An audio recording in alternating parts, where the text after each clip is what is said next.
दोस्तों, झारखंड के पारा शिक्षक के आकलन परीक्षा के कंप्लीट नोट्स के लिए आप हमसे जरूर संपर्क करें। हमारा संपर्क सूत्र है 7631314948। इस नंबर पर आप कॉल भी कर सकते हैं, व्हाट्सएप भी। हमारे संपूर्ण नोट्स आपके व्हाट्सएप पर इंडिविजुअली भेज दिए जाएंगे। दोस्तों, यह आकलन परीक्षा झारखंड एकेडमिक काउंसिल रांची द्वारा लिया जाता है। ये वैसे प्रशिक्षित सहायक अध्यापक यानी पारा शिक्षक के लिए है जिन्होंने शिक्षक पात्रता परीक्षा जेटेट उत्तीर्ण नहीं किया है। ये आवश्यक है। इस आकलन परीक्षा को पास करने के उपरांत आपको वेतन वृद्धि का लाभ दिया जाएगा। आपके मानदेय में वृद्धि इस आकलन परीक्षा के उत्तीर्ण होने के बाद ही मिलेगा। पिछले वीडियो में हमने तो आइए बिना किसी देरी के हम आकलन परीक्षा के संपूर्ण आज के इस वीडियो में हम झारखंड पारा शिक्षक आकलन परीक्षा के एक विशेष टॉपिक को कवर करेंगे। आइए बगैर किसी देरी के वीडियो की शुरुआत करते हैं। बच्चे के विकास के सिद्धांत को समझने से शिक्षक को मदद मिलती है। अगर शिक्षक बच्चे के विकास के सिद्धांत को समझते हैं तो वो शिक्षार्थियों की विभिन्न सीखने की शैलियों को प्रभावी ढंग से संबोधित करेंगे। नेक्स्ट क्वेश्चन है, प्राथमिक स्तर पर कविता शिक्षण उपयोगी नहीं होगा, क्यों? प्राथमिक स्तर पर कविता शिक्षण उपयोगी नहीं होगा क्योंकि जो कविताएं अंतर्राष्ट्रीय वादों से संबंधित हो। प्राथमिक स्तर पर वैसे कविताओं को पढ़ाया जाता है जिसे छात्र आसानी से समझते हैं। कविताएं छात्रों के सृजनशीलता को बढ़ाती है, नीति, हास्यवृत्ता, देशभक्ति जैसी भावनाओं को इंगित करती है। अगला क्वेश्चन है, कक्षा के बच्चों के भाषा आकलन के लिए आप किसे सबसे कम महत्वपूर्ण मानते हैं?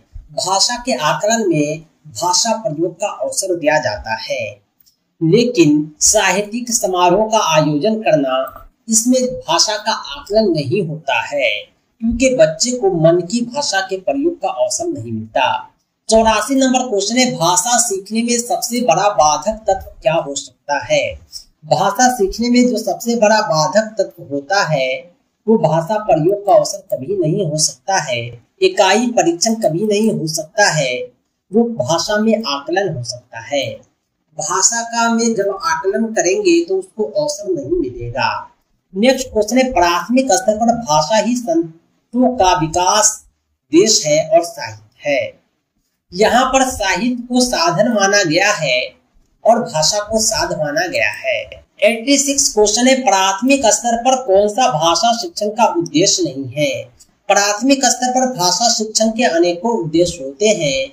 उसमें अपने द्वारा कही गई बातों को तार्किक पुष्टि करना। जब अपनी बातों को जब तार्किक पुष्टि करेंगे तो भाषा प्रयोग का अवसर मिलेगा। भाषा का सृजन एवं कल्पनाशील प्रयोग करना यानी सोच बोलने का अवसर देना, ये भी उद्देश्य है। रचनाओं के माध्यम से विभिन्न विषयों में जोड़ना। कोई भी रचना को अलग अलग विषयों से जोड़कर हम भाषा का प्रयोग कर सकते हैं, लेकिन भाषा संबंधी व्याकरण को पूर्णतः कंठस्थ करना ये भाषा शिक्षण का उद्देश्य प्राथमिक स्तर पर नहीं है। अपर लेवल पर हो सकता है, लेकिन व्याकरण के नियम समझाना ये प्राथमिक स्तर पर उचित नहीं है। कक्षा में भाषा की देश के प्रति देश बनकर उनका प्रयोग भाषा शिक्षण में करना चाहिए। देश के प्रति देश बनकर भाषा का प्रयोग करना है, यह विविधता संवेदनशीलता को बतलाता है। नेक्स्ट क्वेश्चन है, एक भाषा शिक्षक के रूप में सबसे बड़ी चुनौती क्या है? भाषा शिक्षक के रूप में सबसे बड़ी चुनौती है बहुभाषिक कक्षा के शिक्षण के लिए उचित रणनीति तैयार करना।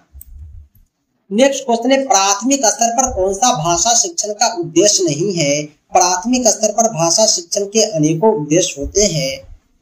उसमें वर्णमाला को क्रम से कंठस्थ करना उद्देश्य नहीं है। अक्सर हम बच्चे को अ से लेके अ तक, क से ज्ञ तक जो रटाते हैं, एक भी गलती नहीं होना चाहिए। आगे नहीं पढ़ाते हैं, उसी को रटवाते हैं, ये गलत है। हमें प्राथमिक स्तर पर भाषा को अच्छे से विस्तार से समझाना है, न कि वर्णमाला को ही याद कराने पर फोकस देना है। नेक्स्ट क्वेश्चन है, एक बहुसांस्कृतिक कक्षा में आप एक भाषा शिक्षक के रूप में किस बात को अधिक महत्व देंगे? कक्षा बहुत सांस्कृतिक है, हम भाषा शिक्षक के रूप में ये चाहिए हमें कि हम भाषा प्रयोग का अधिक से अधिक अवसर देंगे। नेक्स्ट क्वेश्चन है, ज्यामिति पढ़ाने की सर्वोत्तम विधि क्या है? ज्यामिति पढ़ाने की सर्वोत्तम विधि परादर्शन विधि है। नेक्स्ट क्वेश्चन है, गणित की प्रकृति एवं संरचना में निम्नलिखित विशेषताएं पाई जाती है। गणित की प्रकृति एवं संरचना में जो विशेषता होती है वो ये कि गणित एक निर्बाध विषय होता है। वह विधि जिसमें पहला उदाहरण नियम द्वारा अनुसरण किया जाता है क्या कहलाती है। यानी जब हम उदाहरण से नियम की ओर बढ़ेंगे तो उसे दोस्तों आगमन विधि में हम उदाहरण से नियम की ओर चलते हैं। सही जवाब ऑप्शन बी है।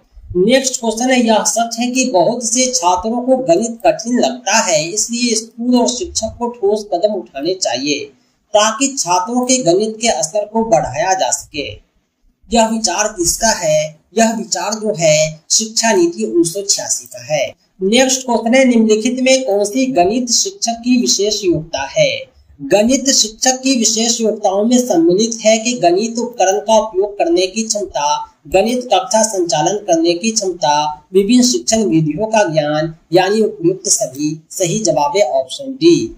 नेक्स्ट क्वेश्चन है, जहां तक तर्क का क्रम विशिष्ट से सामान्य की ओर बढ़ता है वह विधि क्या कहलाती है।